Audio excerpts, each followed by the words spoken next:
morning students. Today we will take Bohr model of atom. This model of atom is based on Planck's quantum theory and is aimed to explain the drawbacks of Rutherford model of atom and to explain the line spectrum of hydrogen and hydrogen-like particles. So let us start first with limitations of Rutherford model of atom.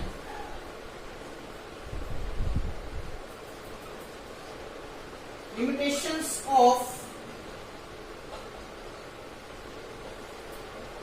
Rutherford's model of atom. First main limitation was it was unable to correctly explain the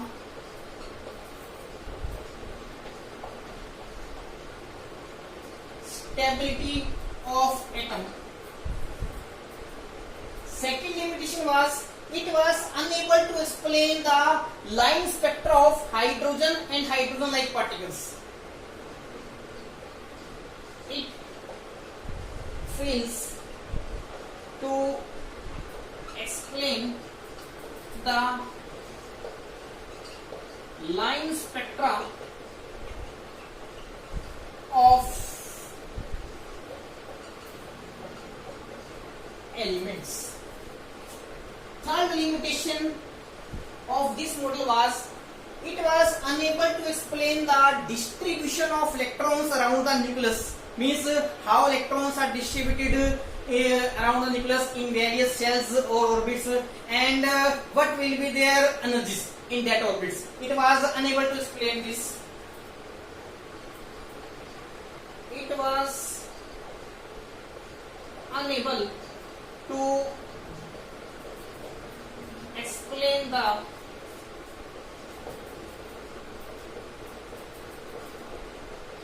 distribution of electrons around the nucleus and their energies. These were the major limitations of Rutherford model of atom. These limitations was overcome by Bohr model of atom. So let us study Bohr's model. Bohr model was put forward by a Danish scientist, Niels Bohr. This model was proposed by him in 1913 and is totally based on Planck's quantum theory. According to this theory, we have already studied that energy is emitted or absorbed not continuously but discontinuously in the form of photons.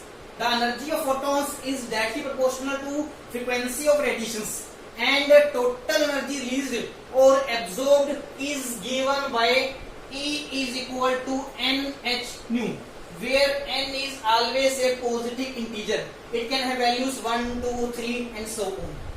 So let us check various postulates of Bohr's model.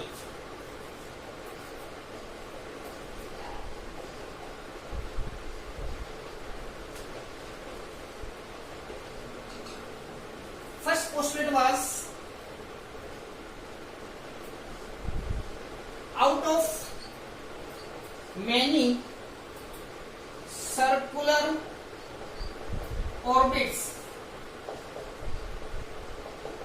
possible, electrons revolve around the nucleus in only those orbits or you can say shells.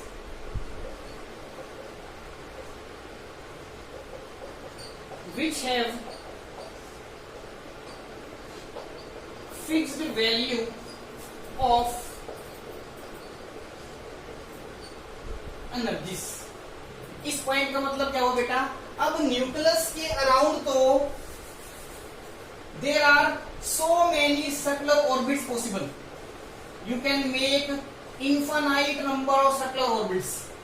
But in all these orbits, electrons does not revolve. Electrons revolve only in those orbits which have fixed values of energy. जिस orbit की energy fix होगी उसी orbit में electron revolve करेगा. Clear है? Out of many circular orbits possible, electrons revolve around the nucleus in only those orbits. Orbits are also known as shells, which have fixed value of energies. While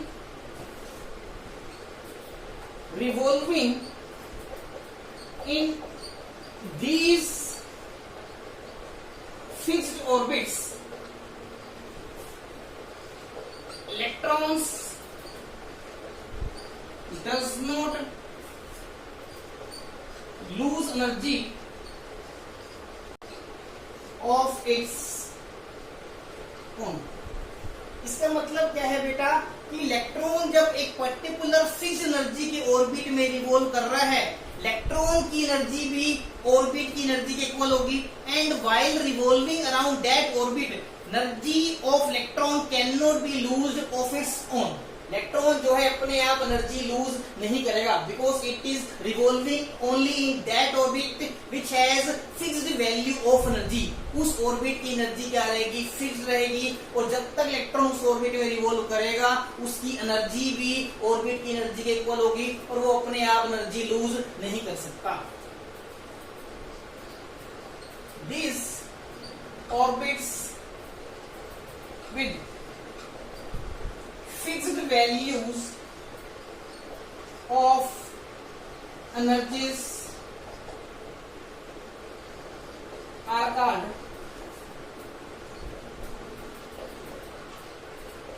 stationary orbits. Stationary word बेटा हम उसके use करते हैं that is at rest. अब यहाँ पर हम stationery word use कर रहे हैं क्योंकि ऑर्बिट ऐसे हैं जिनकी एनर्जी फिक्स्ड है. वो अपने आप ना ही एनर्जी बढ़ा सकते हैं ना ही डिक्रीज कर सकते हैं. ठीक है? और इलेक्ट्रॉन जब तक उस ऑर्बिट में रिवॉल्व करता रहेगा उसकी एनर्जी भी सेम रहेगी, वो अपनी एनर्जी लूज नहीं करेगा. That is why these orbits are known as stationary orbits. Means orbits which have fixed values of energies. These stationary orbits are also known as energy levels and is represented by n is equal to 1, 2, 3, 4 and so on. Clear है? इन orbits को हम कैसे represent करते हैं? First orbit, second orbit, third orbit, fourth orbit and so on. छोटी classes में आपने पढ़ रखा है इन ऑर्बिट्स को हम कैसे रिप्रेजेंट कर सकते हैं? K shell, L shell, M shell, N shell and so on. Clear है बेटा? पहला पोस्टर बेटा दोबारा पढ़ते हैं. There are so many circular orbits possible around the nucleus, but electrons revolve around the nucleus in only those orbits which have fixed value of energies. While revolving in these fixed orbits, electrons does not lose energy of its own. Electrons जो है अपने आप revolve करते करते अपनी energy lose नहीं करेंगे. These orbits with fixed values of energies are called stationary orbits. In orbits को क्या कहा जाता है? Stationary orbits, because they have fixed values of energies, and these are also known as energy levels. And these energy levels are represented by 1, 2, 3, 4 and so on. Suppose this is nucleus. This is first stationary orbit, second stationary orbit, third stationary orbit, fourth stationary orbit and so on. For first stationary orbit, n will be equal to 1. For second, n is equal to 2. For third, n is equal to 3. And for fourth, n is equal to 4. as we move from nucleus to outer orbits, energy of orbits will get increased, and that is why electrons revolving in outer orbits have a higher energy as compared to electrons revolving in lower orbits.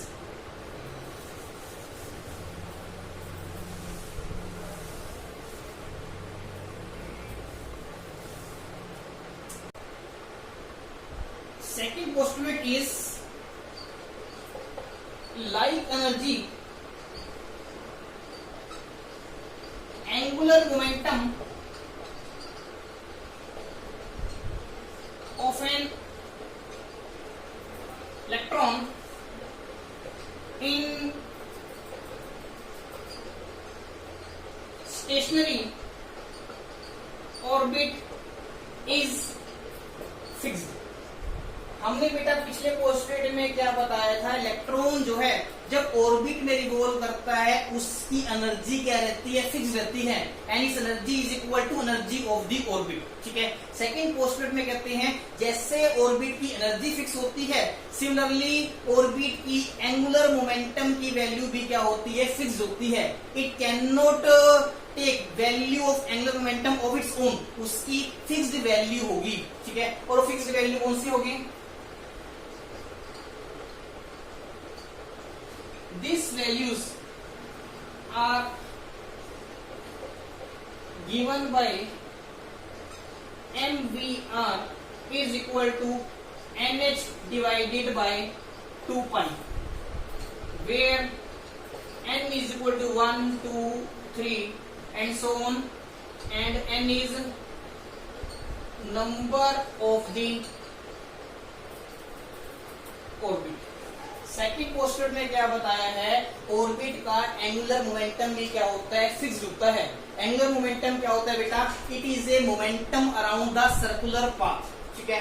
जैसे हम first orbit की बात करते हैं, first orbit के लिए n की value 1 रहेगी और उस केस में एंगुलर मोमेंटम की वैल्यू क्या होगी, mvr is equal to h upon 2 pi. अगर हम सेकंड ऑर्बिट की बात करते हैं, सेकंड ऑर्बिट में n की वैल्यू 2 होगी और उसका एंगुलर मोमेंटम कितना होगा, mvr is equal to 2h divided by 2 pi, जो कितना आ जाएगा बेटा, h अपॉन पाई. ठीक है. थर्ड ऑर्बिट के लिए वैल्यू क्या होगी, 3h अपॉन 2 पाई. फोर्थ ऑर्बिट के लिए क्या होगी, 4h divided by 2 pi. It means orbits can have only fixed value of angular momentum. They cannot have values of angular momentum of its own. उनकी ऐसी वैल्यू नहीं हो सकती. 0.5 h upon 2 pi, ठीक है, 1.5 h upon 2 pi. क्लियर है. इनकी angular momentum की वैल्यू फिक्स होगी and is given by nh divided by 2 pi, where n is the number of the orbit. ठीक है. और mvr किसका फॉर्मूला होता है बेटा, एंगुलर मोमेंटम का.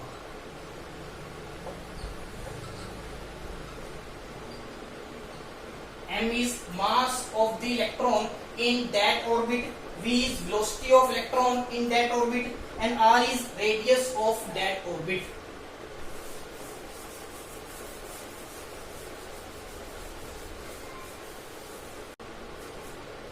Third postulate is electron may jump from one stationary orbit to another stationary orbit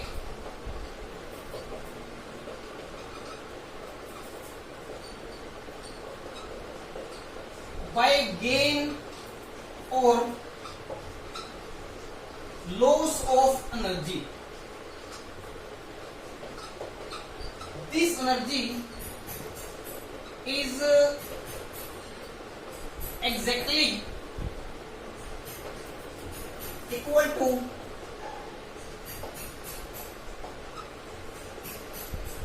difference between the two orbits. Third postulate बेटा क्या कहता है, इलेक्ट्रॉन जब तक एक पर्टिकुलर ऑर्बिट में रिवॉल्व करेगा उसकी एनर्जी तो क्या रहेगी, फिक्स्ड. ठीक है. इलेक्ट्रॉन जो है जंप करके एक स्टेशनरी ऑर्बिट से दूसरे स्टेशनरी ऑर्बिट में जा सकता है. ठीक है. अगर इलेक्ट्रॉन जो है हायर स्टेशनरी ऑर्बिट में जाता है तो वो एनर्जी क्या करेगा, एब्जॉर्ब करेगा, and that absorbed energy is equal to energy difference between the two levels, ठीक है। और अगर इलेक्ट्रॉन जो है हायर ऑर्बिट से लोअर ऑर्बिट में जंप करता है वो एनर्जी लूज करेगा, and that lose energy is equal to energy difference between the two levels. तो बेटा क्या बताया मैंने, अगर इलेक्ट्रॉन जो है जंप करने के बाद हायर ऑर्बिट में जाता है वो एनर्जी एब्जॉर्ब करेगा, ठीक है। और अगर वो हायर ऑर्बिट से लोअर ऑर्बिट की जंप लेता है उस केस में एनर्जी क्या करेगा, रिलीज करेगा। दोनों ही केसेस में एनर्जी एब्जॉर्ब्ड और एनर्जी रिलीज कितनी होगी, that is equal to energy difference between the two levels, ठीक है। हम देखो सपोज करते हैं इलेक्ट्रॉन जो है फर्स्ट ऑर्बिट में है, इसकी n की वैल्यू कितनी है 1, और हम सपोज कर लेते हैं इस ऑर्बिट में एनर्जी इलेक्ट्रॉन की कितनी है 10 इलेक्ट्रॉन वोल्ट, कितनी बेटा 10 इलेक्ट्रॉन वोल्ट, ठीक है। और उसने थर्ड ऑर्बिट में जंप करनी है, थर्ड ऑर्बिट के लिए n की वैल्यू क्या होगी 3 होगी। और हम अगर सपोज कर लें इस ऑर्बिट की एनर्जी कितनी है बेटा 30 इलेक्ट्रॉन वोल्ट, ठीक है। तो इस ऑर्बिट में जब इलेक्ट्रॉन रिवॉल्व करेगा उसकी एनर्जी भी कितनी होगी 30 इलेक्ट्रॉन वोल्ट, क्लियर। अब बेटा इलेक्ट्रॉन को अगर फर्स्ट ऑर्बिट से थर्ड ऑर्बिट में जंप करनी है तो उससे एनर्जी एब्जॉर्ब करनी पड़ेगी, ठीक है। एनर्जी एब्जॉर्ब कितनी करेगा, that is equal to energy difference between the two levels, और वो कितना है 30 minus 10 is equal to 20 electron volt, ठीक है। तो इलेक्ट्रॉन को 20 इलेक्ट्रॉन वोल्ट की एनर्जी एब्जॉर्ब करनी पड़ेगी, and after absorbing this amount of energy it will jumps to third orbit, ठीक है। तो हम इसको शो करते हैं, this is incoming radiations, these radiations are absorbed by electron and energy of these radiations is equal to energy difference between the two levels and is equal to 30 minus 10 is equal to 20 electron volt. This is our assumption, and by absorbing this amount of energy electron will jump to n is equal to 3. Clear है? It means for taking the jump to higher orbit, electron must absorb energy that is equal to energy difference between the two levels. ठीक है?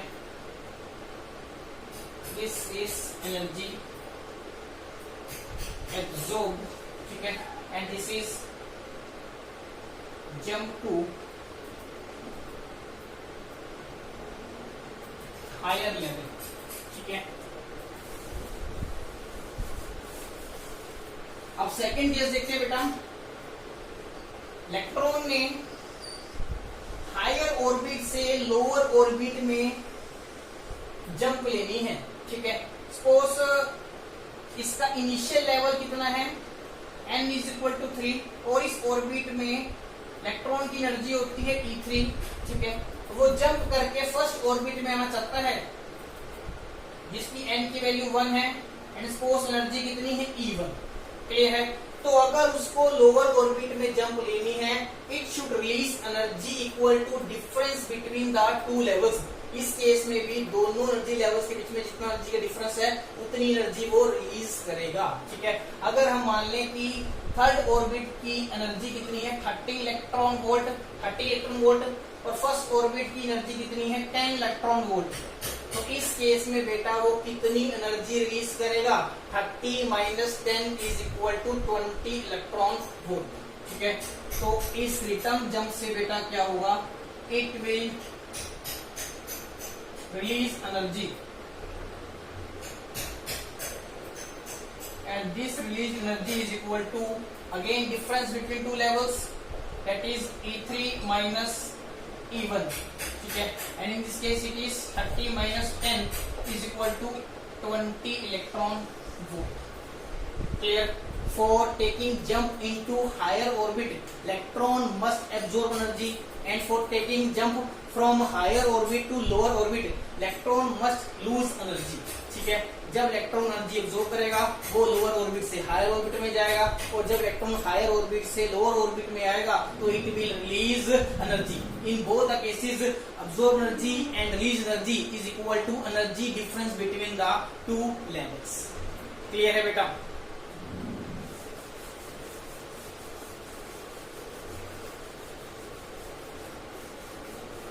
बेटा पीछे हमने पढ़ा है कि Bohr model is based on Planck's quantum theory, ठीक है। तो थर्ड पोस्टुलेट में जो एनर्जी एब्जॉर्ब हुई है या जो एनर्जी रिलीज हुई है, दोनों ही केसेस में एनर्जी रिलीज या एब्जॉर्ब होगी in the form of radiation, और you can say in the form of photons.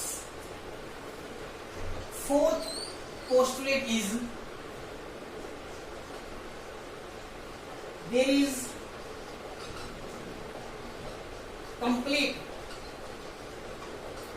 balance between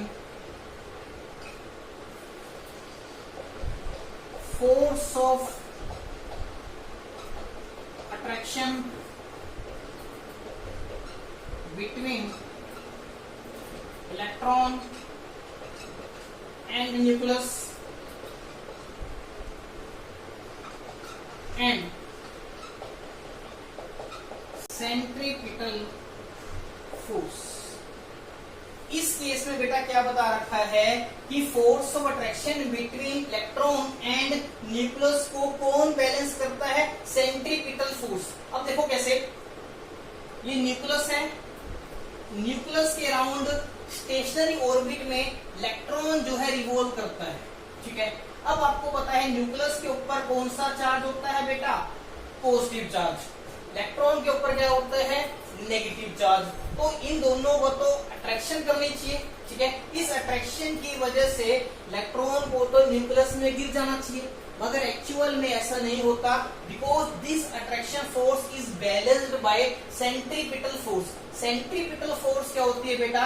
एक ऐसी फोर्स होती है जो इलेक्ट्रॉन को इस सर्कुलर पाथ पे कंटिन्यूसली मूव करवाती है, ठीक है। इस सेंट्रीपिटल फोर्स की वैल्यू किसके इक्वल होती है? This force of attraction between electron and nucleus.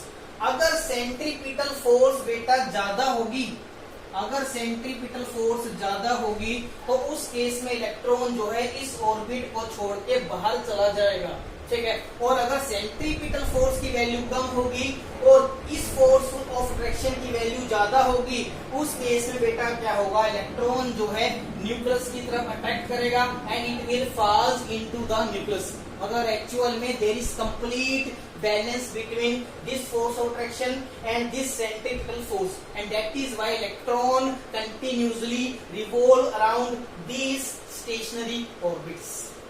तो हम यहाँ पर क्या बता रहे हैं बेटा? Force of attraction between electron and nucleus is equal to centripetal force, ठीक है। अब बेटा force of attraction between electron and nucleus is given by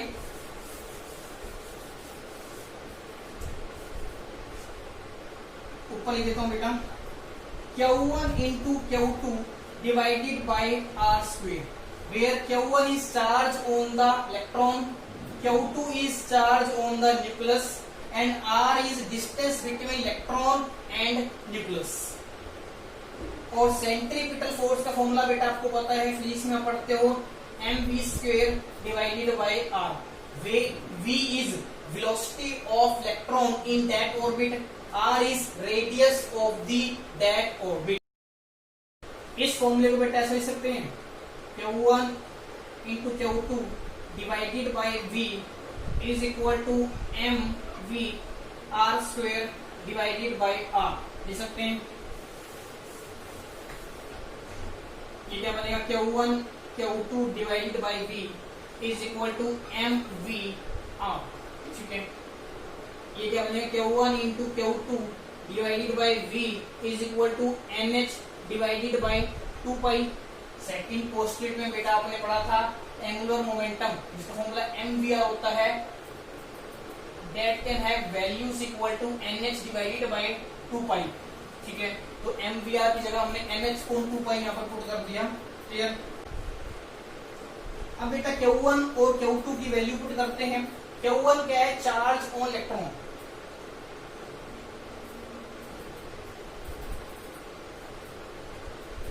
और हम मानते हैं कि इलेक्ट्रॉन के ऊपर चार्ज कितना है? E। क्लियर है। और Q2 क्या है बेटा? Charge on nucleus. ठीक है। अब न्यूक्लियस के ऊपर आप चार्ज कैसे फाइंड आउट करोगे? आपको पता है न्यूक्लियस कैरी पॉजिटिव चार्ज। ठीक है। और न्यूक्लियस के अंदर क्या होते हैं बेटा? प्रोटॉन्स होते हैं और न्यूट्रॉन्स होते हैं। न्यूट्रॉन्स के ऊपर कोई भी चार्ज नहीं होता, तो charge on the nucleus is only due to presence of protons in it. अब प्रोटॉन्स कितने होंगे? हम सपोज करते हैं जिस एलिमेंट का ये एटम है उसका एटॉमिक नंबर कितना है? Z। ठीक है। तो अगर एटॉमिक नंबर Z है तो उसमें Z इलेक्ट्रॉन्स होंगे और Z ही क्या होंगे? प्रोटॉन्स होंगे। क्लियर है। अगर हम एक इलेक्ट्रॉन के ऊपर चार्ज E मान रहे हैं, ठीक है, तो प्रोटॉन के ऊपर भी चार्ज क्या होगा? E होगा। बस डिफरेंस क्या होगा? यहाँ पर तो नेगेटिव वैल्यू आएगी और यहाँ पर क्या आएगी? Positive value. इलेक्ट्रॉन के ऊपर 1 यूनिट नेगेटिव चार्ज होता है और प्रोटॉन के ऊपर 1 यूनिट क्या होता है? पॉजिटिव चार्ज होता है। ठीक है। हमने इलेक्ट्रॉन के ऊपर चार्ज क्योंकि E मानना है, तो Z प्रोटॉन्स के ऊपर चार्ज कितना होगा बेटा? ZE। कितना चार्ज होगा? ZE। क्लियर है। Because charge on electron is equal to charge on proton. बस होता क्या है? साइन का डिफरेंस होता है। क्लियर है। इलेक्ट्रॉन के ऊपर 1 यूनिट नेगेटिव चार्ज होता है, प्रोटॉन के ऊपर 1 यूनिट पॉजिटिव चार्ज होता है। ठीक है। इस केस में अगर इलेक्ट्रॉन के ऊपर चार्ज की वैल्यू E है तो प्रोटॉन्स की जो चार्ज की वैल्यू होगी वो कितनी होगी बेटा? ZE। क्लियर है। ZE क्या है? Charge on Z protons. Clear. तो पुट करते हैं EZE। क्लियर है। अब E के ऊपर चार्ज क्या था? माइनस। ZE के ऊपर चार्ज था पॉजिटिव। तो आज जब मल्टीप्लाई करोगे तो आंसर माइनस में आएगा। यहाँ पर माइनस का मतलब क्या है? There is force of attraction between electron and the nucleus. Negative क्या सिंप्लीफाई कर रहा है? नेगेटिव क्या इंप्लाई कर रहा है? कि there is force of attraction between this electron and positively charge nucleus. तो हम यहाँ पर नेगेटिव चार्ज नहीं लेंगे। Divided by V is equal to NH divided by 2 pi. ठीक है। इसको सोल्व कर लेते हैं। You will get ZE square divided by V is equal to NH divided by 2 pi. ठीक है। V की वैल्यू बेटा क्या आ जाएगी? ZE square into 2 pi divided by NH। ठीक है। इसको हम ऐसे सकते हैं V is equal to Z divided by N 2 pi E square divided by H। यहाँ बेटा V क्या है? Velocity of electron in the stationary orbit. ठीक है। अब बेटा इन कांस्टेंट्स की वैल्यू पुट करते हैं। वो will get Z upon N। इनकी वैल्यू क्या आएगी बेटा? 2.18769 इंटू 10⁶ मीटर पर सेकेंड। ठीक है। इनकी वैल्यू हमने पुट कर दी। ठीक है। पाई की वैल्यू होती है 3.14 और इलेक्ट्रॉन के ऊपर चार्ज होता है 1.66 इंटू 10⁻19 कूलम्स। H की वैल्यू पुट कर दी 6.626 इंटू 10⁻34। ये वैल्यूज पुट करने के बाद हमारे पास आंसर आता है 2.18769 इंटू 10⁶ मीटर पर सेकेंड। क्लियर है। This is the velocity of electron moving in a circular orbit whose orbit value is n। n क्या है? Number of the orbit. ये कौन सा ऑर्बिट है? फर्स्ट ऑर्बिट है, सेकंड ऑर्बिट है। ठीक है। तो v is velocity of electron in that orbit. तो हम इसको vn से रिप्रेजेंट कर सकते हैं। ठीक है। n is number of the orbit. किसी भी ऑर्बिट में जो इलेक्ट्रॉन रिवॉल्व करेगा उसकी वेलोसिटी की वैल्यू इस फॉर्मूले से हम कैलकुलेट कर सकते हैं। ठीक है। अगर हम बात करते हैं फॉर हाइड्रोजन। ठीक है। हाइड्रोजन की बात करते हैं और इसकी ऑर्बिट वैल्यू लेते हैं 1। तो उस केस में बेटा क्योंकि Z की वैल्यू 1 होगी, हाइड्रोजन है क्योंकि इसका एटॉमिक नंबर 1 होगा, तो फॉर्मूला क्या बनेगा? V1 is equal to 2.18769 into 10 की पावर 6 मीटर पर second. This is the velocity of electron moving in first orbit of hydrogen atom. Clear है बेटा?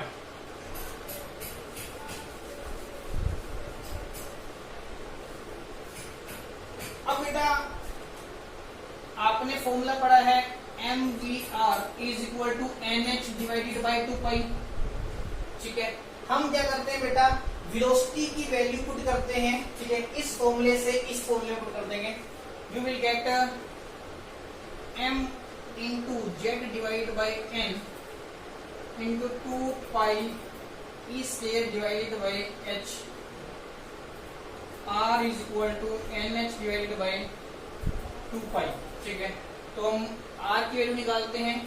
You will get nh into nh divided by z into m 2 pi का square e square.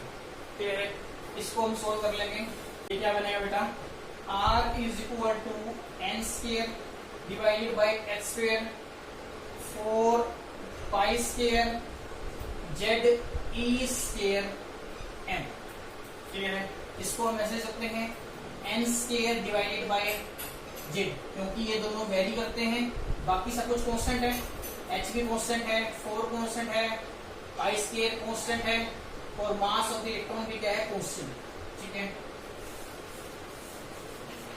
अब बेटा इन constants की values जो हम put करते हैं, हमारे पास आंसर आता है 5.29 इंटू 10⁻11 मीटर्स. तो r की वैल्यू क्या होगी बेटा, n square divided by z into 5.29 into 10⁻11 metres. इसको हम ऐसे सकते हैं n square divided by z into 0.529 into 10⁻10 metres लिख सकते हैं. अब आपको पता है 10⁻10 मीटर कितना होता है, 1 एंगस्ट्रॉम. इसको ऐसे लिख सकते हैं n square divided by z into 0.529 angstrom लिख सकते हैं बेटा. This is formula to calculate radius of the circular orbit. Clear? अगर हम यहां पर हाइड्रोजन एटम लेते हैं, फॉर हाइड्रोजन एटम के लिए z की वैल्यू क्या रहती है, 1. और अगर हम इसके फर्स्ट ऑर्बिट का रेडियस कैलकुलेट करना चाहते हैं तो n की वैल्यू क्या ली जाएगी, 1. कितना आ जाएगा बेटा, r1 is equal to 0.529 angstrom. This radius is known as Bohr's radius. Bohr's radius क्या होता है बेटा, it is radius of first orbit of hydrogen atom. Clear? By this formula you can calculate the radius of any circular orbit. इसमें आपने क्या करना है, उस एटम के लिए एटॉमिक नंबर की वैल्यू क्या होगी ये पुट करनी है, और किस सर्कुलर ऑर्बिट का रेडियस निकालना चाहते हो उसकी n की वैल्यू यहाँ पुट कर दोगे. That will gives you radius of that circular orbit. Clear है? तो बोहर मॉडल में हमने क्या पढ़ा है बेटा, इलेक्ट्रॉन जो है उसी सर्कुलर ऑर्बिट में रिवॉल्व करता है that have fixed value of energy as well as angular momentum. जब तक इलेक्ट्रॉन जो है फिक्स्ड ऑर्बिट में रिवॉल्व करेगा उसकी एनर्जी भी क्या रहेगी, फिक्स रहेगी. It will not lose energy of its own. ठीक है, जब इलेक्ट्रॉन बाहर से एनर्जी एब्जॉर्ब करेगा तो it will jump to the higher level, और जब वो हायर लेवल से लोअर लेवल पे आएगा तो it will release energy. In both the cases, energy absorbed or released will be equal to exactly equal to energy difference between the two levels. ठीक है, fourth postulate में हमने पढ़ा है there is complete balance between the force of attraction between the electron and the nucleus and the centripetal force, and after that we have find the expressions to calculate the radius of circular orbit and velocity of electron in the circular orbit। Clear है? अब